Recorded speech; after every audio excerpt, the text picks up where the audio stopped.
Do you remember that time when Framber Valdez only pitched 4 innings and gave up 4 runs? Well, Framber Valdez did, and he came out for blood in today's game, and he pitched a complete game. And guess who's back? That's right. It's Jose Altuve, and we'll discuss it on this edition of the Locked On Astros podcast. Alvarez hits a high drive center field. Beerling's back. This game is turned upside down. There's the runner. Fly ball down the right field line. Tucker comes on. Kyle Tucker. This time they finish the job. Hello and welcome to Locked On Astros, your daily Astros podcast. Here are your hosts, Eric the Man Huysman and Brett H-Town Wheelhouse Chancey. We are Locked On Houston Astros, and we hope that you join us for a daily Locked On Astros podcast. My name is Eric Huysman. You can find me on Twitter at Eric Talks Stros. Find the show at Locked On Astros. Your team every day. Brett, wait, you're not Brett. Who are you? Are you an imposter? Are you somebody trying to be Brett Chancey? No, Brandon Del Castillo. He's joining me. Brandon, where can they find you at? I'm Brandon Del Castillo, the baseball lawyer. You can find me on Twitter at bball.lawyer. Alrighty. Yeah, Brett will be back tomorrow. He's taking day off, but what a series. What a homestand for the Houston Astros. It was great tonight. Yes, Jay, this is live. And so, yes, this is a live show. So this was great overall. There's a lot for us to talk about in this show. And guys, thank you for making Locked On Astros podcast your first listen every day. And thank you for being everydayer. Everydayer is somebody that listens to that Locked On Astros podcast. Well, Brandon, every day? Every day. Yes. Every day. That's so whether it's on YouTube, go and make sure you subscribe to us. Give us a big fat thumbs up and go and make sure you make us your first listen on Apple, Odyssey, Spotify, wherever you listen to your podcast. Go and check it out. So there's a lot of great pitching in this series. We're going to talk about that. Jose Altuve returns. We're going to talk about that. And you've got a good positive update, I believe, on Michael Brantley. We'll talk about that in a little bit as well. So sort of an update. So we'll talk about that in a little bit. But let's start off with Framber Valdez. What a game today. This was a series that the Astros really needed. A lot of people thought, oh, it's just the A's. They only had 10 wins coming into this series. The Astros could even beat them easily. This was a tougher series than I think a lot of people gave the series credit for, because the A's have always been pesky. They've always played the Astros really well. Yes, the first game, thanks to Brandon Belak and some offense, it was a 5-1 victory, but the last two games were a little bit tighter. Look, the A's always play us tough, man. We World Series champions in 22. The Astros got swept in one series all year. That was against the Oakland A's, man. They play us tough. They come hard. But today we had La Grasa on the mound.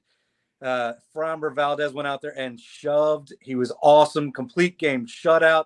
The pitching dominated. The Astros pitching is something that's not getting talked enough about across the nation, across all of baseball. They're number one in ERA. They are studs. And with our pitching and defense, man, we just need to start hitting.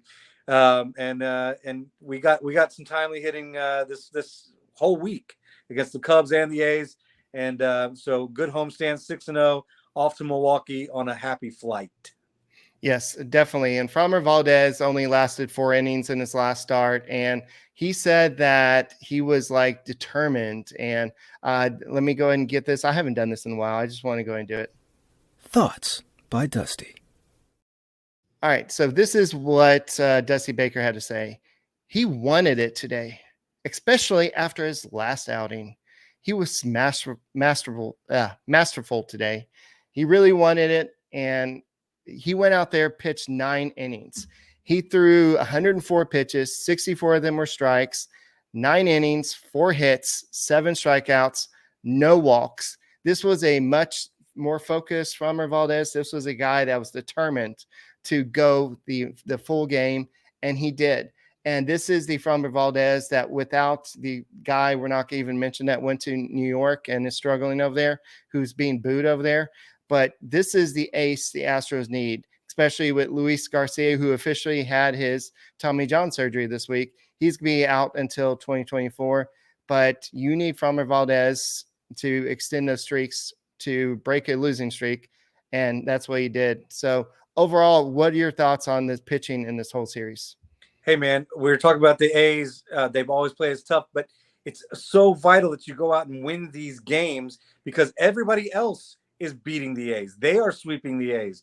And so if you aren't going out there and taking care of your business and sweeping the A's, then you are going to be losing ground to those teams that are doing that.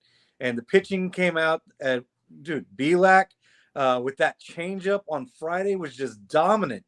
The balls on that guy to go out there and throw that changeup inside to all those A's hitter, kept throwing it and just dominated with it. And then Hunter Brown going out there and having a great game. I'm watching my mouth. I have to watch my mouth on your show. But Hunter Brown having a great game. And then, like we talked about, Framber Valdez just shoving today. Complete game shutout. Great pitching. The bullpen was there when we needed. Even Rafael Montero coming out and helping out this weekend. He looks to be getting back into form. So, hey, man, you just got to go back out there, get on that horse. And Dusty, everybody has some things to say about Dusty's managerial style, but one thing he does is he puts those guys back out there on that horse. Do you know the last Astros pitcher that had a shutout at Minute Park? I do. He had a thick, long beard. Like mine? Yes, just like yours. It was like 2016 against the Rangers, maybe. Yes, it was August 5th in 2016. And so I'm surprised.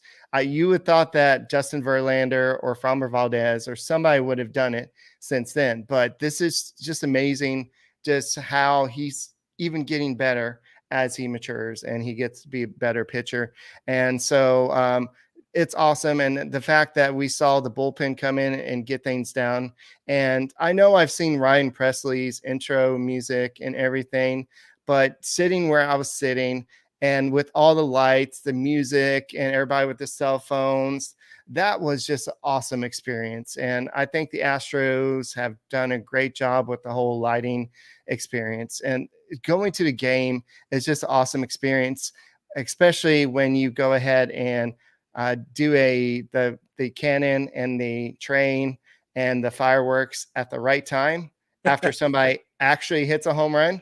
Oh, and by the way, Jose Altuve did return to the lineup, and he's replacing some all-star, potential all-star, in Mauricio Dubon. How many games did Mauricio Dubon play in? We'll talk about that in a second. But this was definitely a great overall series for the Houston Astros. And it's like you have all the right parts that you need for your vehicle. And that's what the Astros have. I know for every championship team, it's about making sure every player is a perfect fit. It's the same when it comes to your vehicle. Every part needs to fit just right. So next time you need parts and accessories, head to eBay Motors, which with eBay Guaranteed Fit, you can make sure every part you need fits right the first time around. Just add your ride to My Garage and look for the green check to make sure your part will fit or your money back. Because just like in sports, confidence is name and game. And when you shop on eBay Motors and with over 122 million parts to choose from, you'll be back in the game with no time. After all, it's easy bringing home a win with the right parts guaranteed. Get the right parts, the right fit, and the right prices on ebaymotors.com. Let's ride. eBay Motors, guaranteed fit, only available to U.S. customers. Eligible items only. Exclusions do apply. And go to ebaymotors.com. So, Brandon, before we go on to Jose Altuve, the Astros, a lot of people think that with Jose Abreu's struggles, maybe they need to go find some more parts, maybe a part that the Cubs did not want, and Eric Hosmer. Do you think that's even an option for the Astros? No, I think if a lot of people are upset about the way Jose Abreu is playing, no. Okay, that's all we're going to talk about it. I gave you 5 seconds. Yeah, I mean, this is a guy that was DFA'd. Well, the Padres begged anybody to take off their hands at the trading deadline. The Red Sox DFA'd him. The Cubs have DFA'd him. This is a guy that 3 teams have given up on. He is no longer a major league player at this point. He can play a little defense for you. The bat is gone. The bat speed is gone. And so let's just go ahead and move on. We don't need to discuss whether or not Eric Hosmer is going to be a Houston Astros. Thank you. I said 5 seconds. You went way past your 5 seconds. You extended that. So, Brandon, you are on the hot seat, and do it again, sir. You will be muted. Okay. Just let you know. So, Derek Gonzalez says, why is Dubon not playing? And why is Abreu batting cleanup instead of Tucker? So I know we just did the relevant, we did Streaking Orange on a relevant app. And that's one of the questions you kept on saying. Eric, are you surprised that Dubon did not start? And I kept on saying yes and no. I mean, he was primarily playing second base all year, but now you have your all-star second baseman coming back. I will say in game 1, Altuve did not look good. He was swinging at every first pitch, it seemed like, and getting out. He made a bad little throw to Abreu, and a runner reached base. But it was his first game back this season, so I'm not too worried about it. Second game back on Saturday, he had that hustle double, and for his first hit of the season.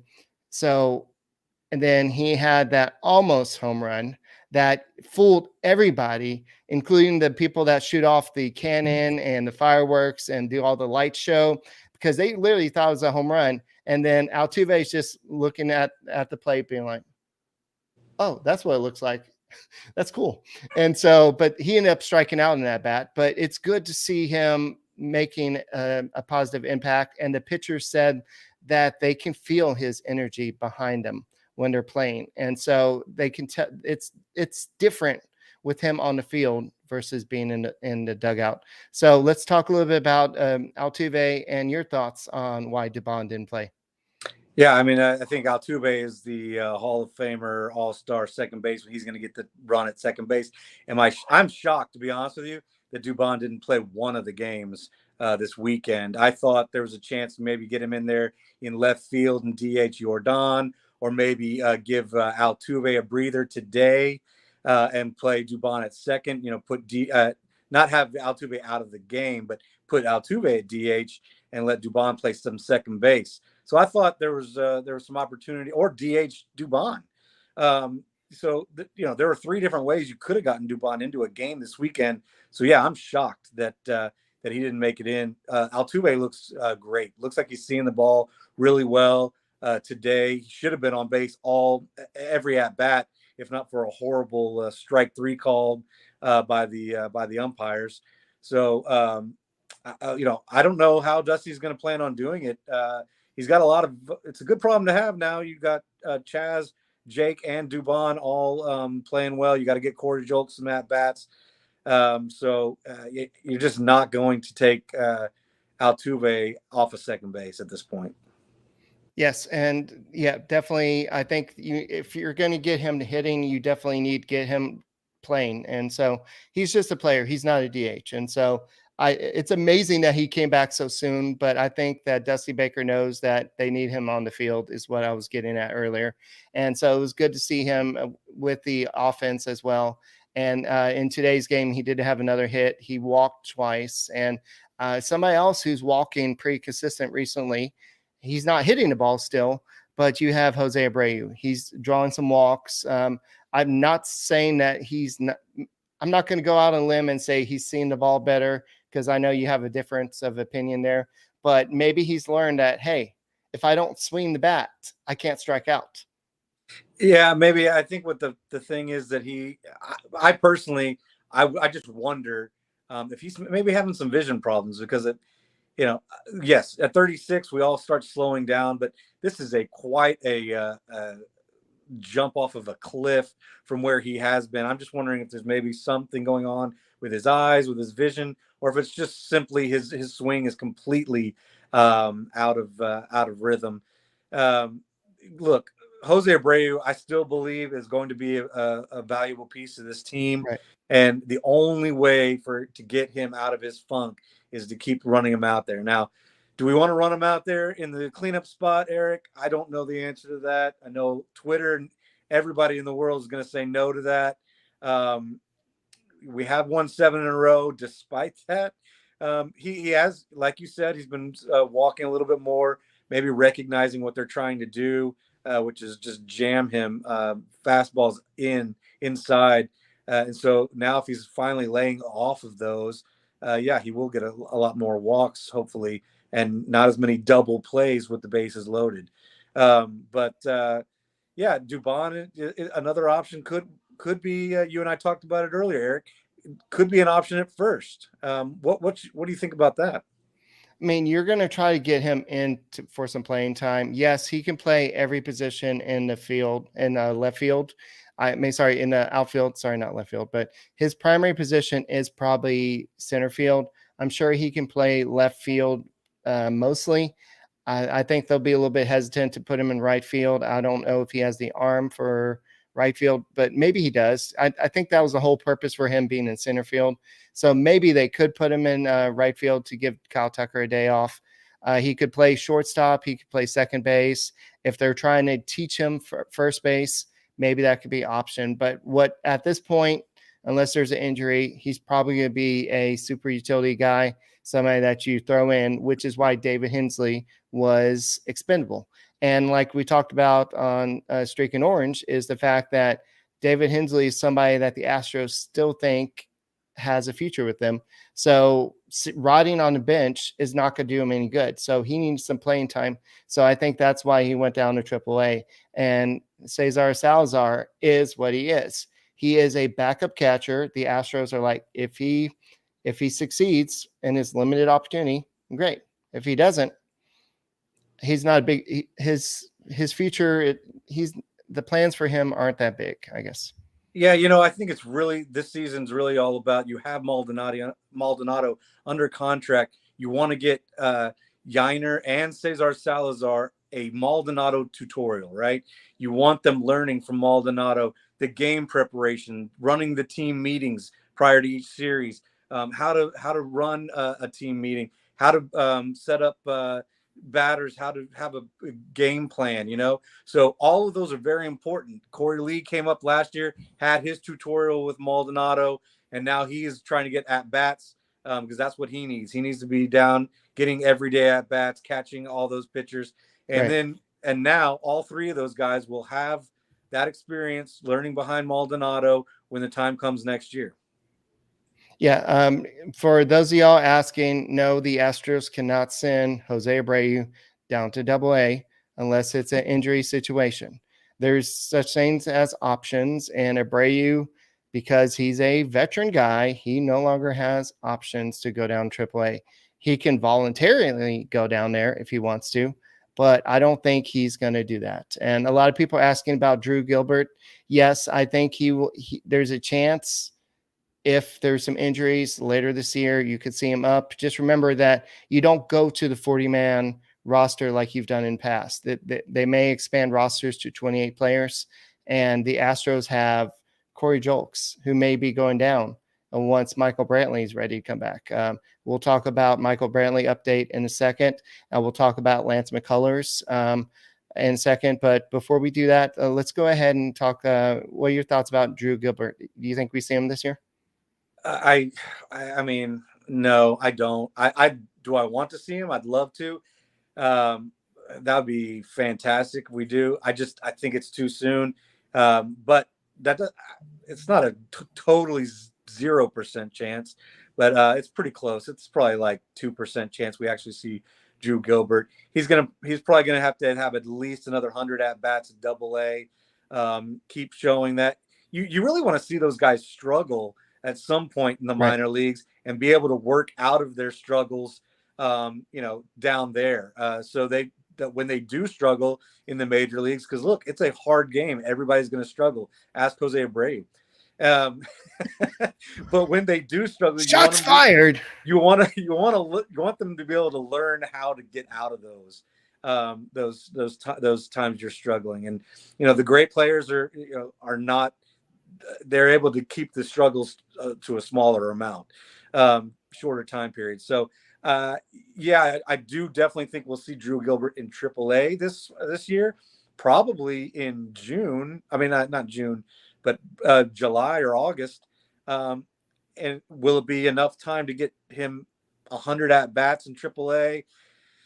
You know, if he's really tearing it up, that's why I leave the 2% in there. It's not a complete zero, but if he's really tearing it up, at AAA, and he forces your hand, that left-handed bat at the top of the lineup sure would look sweet. But like I said, we're right now we're having a hard time trying to find enough at bats for Jolks and Dubon and Chaz and Jake. So you'd have to make some really big decisions there. And like I said, he would have to be tearing things up and really force your hand.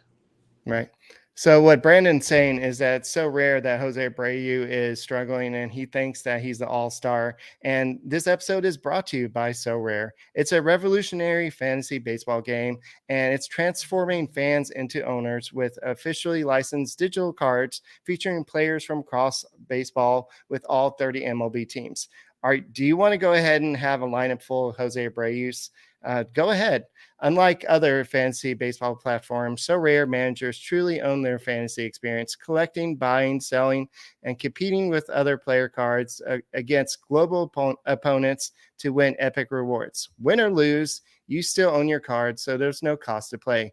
Plus, the more you win, the more you advance, collecting increasingly powerful cards as going on to the next level. But and we're doing this in Locked On Network. We're competing against each other, and Brett is doing this every day. And he's like, Eric, look at my lineup today. I'm like, this is awesome, Brett. And so head down to sorare.com/lockedon. That's spelled SORARE.com to draft your team of free player cards. Set your lineup and start competing today to win epic rewards. Again, that's sorare.com/lockedon to start playing today. So I know Brandon's starting first baseman in Sorare would be Jose Abreu, right? Given the choices I have, yes. Oh, okay. No, if you of all the first basemen in baseball. Oh, yeah. Well, I would have to go Freddie Freeman. Okay. Not Eric Hosmer either? Nope, no Eric Hosmer. Okay. And this is actually Brandon, not Brett, but unless Brett's in the chat somewhere. But this is actually Brandon today. Brett's not here. But once again, Brandon, thank you for joining. And if you are having a hard time like finding a way to listen to the game, Brandon, did you know that you can listen to the Astros game on SiriusXM? You can tomorrow's game starts at 6:10 Central Standard Time, playing the Brewers. It's gonna be epic matchup of Christian Javier versus Corbin Burns. You can catch every pitch of every Astros game on SiriusXM on the SXM app. Search Astros, and pretty soon you can listen to every Locked On Astros podcast on the SiriusXM show network as well. And so that's pretty cool. Yes, you can still listen to it on all the other places, just another avenue for you to listen to it. So Brandon, I want to kind of talk about that, but where do you think the Astros are right now? They've won the last 10 of their last 11 games. They're now 27-19. Martin Maldonado had 2 hits today. He has 8 hits in the last 10 games. He's reached base in 12 of his last 14 games, batting .295 in that stretch. And then you had also Alex Bregman in this homestand. He had a double, 8 hits, 2 home runs, 6 RBIs, 7 runs. Is the Astros offense fixed? No, the Astros offense is not fixed. They are not clicking on all cylinders still, but they are coming around. You can see 5 of the 6 games, Alex Bregman was really on fire. He started coming back around. Maldonado showing some signs of life. You had Tucker really turn it on this homestand for the last 7-10 games. Altuve's back. So, yes, you feel a lot better about it. I think we all know that this offense can produce much more than they're doing. So number one pitching in the majors. The defense is phenomenal. Pitching and defense wins. If this team ever puts it all together hitting wise, nobody can beat them. All right, so Astro Wolf Craig says that he would go with Goldschmidt and Sorare. So I know a lot of people last year Goldschmidt, man. Last year, not this year. Well, didn't he have a 3 home run game this year? Okay, one game, but Freddie Freeman's got to go Freddie Freeman. Okay. All right. Well, I know that the Cardinals have been doing a lot better since they went away from Wilson Contreras as their everyday catcher, and it seems like everything just seemed to click. So you wanted to give a little positive update on what's going on the health front? Yeah, semi positive. You know, we got some semi good news that Michael Brantley and Lance McCullers, should be back this year. Lance McCullers' update is that he can come back. They're expecting him back right around the All-Star break, maybe right after the All-Star break. So it's still good to hear that they expect him to be able to contribute this year. And the same thing with Michael Brantley. It was kind of up in the air. We all expected him back in that Angels series. He had a setback, had the inflammation. And then you're kind of like wondering, well, are we ever going to see Michael Brantley in an Astros uniform again? Inflammation has died down. He's feeling a little bit better. He'll probably be swinging a bat here again, and hopefully he'll be back sooner rather than later as well. So if we can get both of those guys back, that'll contribute a lot better. Dar Buki says Michael Brantley's not coming back. Sorry, his recovery is not completed, and he's not going to be he's not play the rest of the season. Well, we're going to be always positive here, always Stros, like Brett would say, and just go ahead and hope that he comes back, because the Astros, while they are on a pretty hot streak, they did win. They swept the homestand, so to speak, and they're taking care of business. But those last 2 games were a little stressful. I mean, I know Mark Kotze said he starting to compare Alvarez to Mike Trout, and saying that you don't want to face this guy with in tight games because he's going to crush you. That home run he hit in Saturday's game was not a bad pitch, and he just golfed and he hit it to right field, and it was a great pitch. I mean, great hit. And it just seems like even when he's you can't, and they always try to bring in the lefties. It's like they don't learn a lesson. He got a double today, and they keep on bringing lefties, and it's just like, when are you going to learn that the lefty thing doesn't work? And it's just like you keep on going to the matchups. Okay, well, this is what analytics say. Well, what does your analytics say with Alvarez? Because he's a beast. He's crazy. He doesn't believe in your analytics. He's like Jeff Bagwell. He doesn't care about that crap. He just wants to go out there and hit the baseball. He doesn't care who's throwing it. He doesn't care about all that. He's just going to go out there and just destroy the world. Outside of Houston. He's pretty good against right-handers too, Eric. So yeah, I really don't think they have much of a choice. I think that's a manager saying that he's got to protect his job and his decision-making and say, look, I did everything I could to try to get this out. He is just a beast. What am I supposed to do? He's just a once in a generation hitter.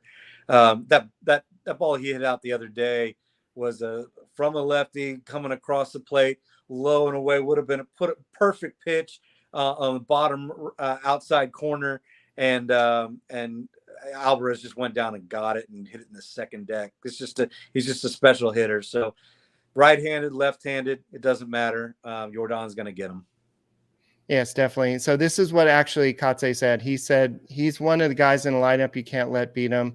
It's a 3-1 slider that actually wasn't a bad pitch. From my angle, Yordan went out. It looked like he might have actually been sitting on the slider and hooked it to right field. He's a special player. I put him in the Trout category for sure. So he's up there with, I believe, Alonso with home run, I mean, just with RBIs. It just seems like he's just doing it all around. And I think that this is what Dusty Baker said. The fans expect it, and when you get it, it's kind of like when you expect the superstars in NBA to take the last shot, and everybody knows it, and he sinks it. Boy, that was a big win for us. Hunter Brown was really good. Our bullpen was really good, and I love this. We scored just enough to win. Thank you, Dusty. Yeah, that's kind of what I'm talking about this offense still not clicking. I mean, the A's have the worst pitching by far, and we had to squeak one out 3-2 yesterday on a Yordan home run. Only put up 2 today against Caprillion, who came in with a 10-something ERA. The offense, it's still not clicking. It's not. You can't say it's all Jose Abreu's fault. Why not? It just seems like not everybody has put it together at the same time. So, maybe, that's why if Drew Gilbert forces their hand and continues to produce at every level, there's a possibility that we see him in September. But I still think we're probably a year away from that. Moving on up. That's what Jose Altuve keeps on doing, and he went ahead and tied Jose Cruz with 1,937 career hits. And this is something that Jose Cruz responded. He said, "I'm happy for him. He's going to break many guys' records. I'm the first one, and there's going to be many more." So I know we talked about this earlier. He's probably going to pass Bagwell, but you think he plays long enough with the Astros to pass Biggio? I hope so. I really do. I hope so. It's going to, I think he'll be past Bagwell in 2025, right? 2025. And then 5 more years after that he would need. So he's going to have to put together, not only stay healthy, but keep hitting the way he has the last couple of years. If he can put together a season like last year, about 5 more times, that'll put him really close. So I don't know, man. 30-60 Biggio. It's a lot of hits. Can he stay healthy and play that long? If anybody can do it, it's Jose Altuve. Yeah. And so Dusty Baker on the 6-0 homestand. This is what you live for. A perfect homestand. Thank you, Dusty. Now they take their winning on the road, and it's going to be an epic matchup. I know we talked about it. Christian Javier versus Corbin Burnes. Burnes has a 4-3 record with a 3.48 ERA, 46 strikeouts. Javier is 4-1 with a 3.25 ERA, 59 strikeouts. And if you look at them, apparently the Brewers have faced, or maybe these are just players that come from other teams, but they faced Javier a little bit. Tellez is batting 500 in 2 at-bats, but that's pretty much it. When he was the Blue Jays, maybe. And then if you look at on the other side, Abreu had, there may be a chance. In 4 at-bats, Jose Abreu is batting 500 with 1 home run, 2 RBIs. Let's will it into existence. Hey, tomorrow, man, that's what Jose Abreu is hitting a home run. That's all you can do at this point. Stay positive. And my name is Brandon Del Castillo. Stay positive. Let's go. Jose Abreu. Woo, let's do it. All right. So the Astros just need to go ahead. The Brewers are a good team. They're 25-21. The Astros are 27-19. The Rangers keep on seeming to win. So the Astros just need to keep on winning, and don't worry about the Rangers. Don't worry about the Mariners. Don't worry about the Angels. Don't worry about that pesky other team. I forgot what their name is, but just keep on winning and just try to win series, and then you're going to win AL West. So any closing thoughts? No, man. 6-0. That's all. It's 7 in a row, 10 out of 11. Go Stros on fire. All right. My name is Eric Huysman. Thank you for watching Locked On Astros podcast. That's all the people I got. Oh, Brandon, thank you for joining the Locked On Astros podcast. You can find him at B-Ball Lawyer. You can find me at Eric Talk Stros, and you can find the show at Locked On Astros. We will be back. Brad and I will be back tomorrow, hopefully talking about Christian Javier throwing another gem and the Astros winning. And until next time, go Stros. Go Stros.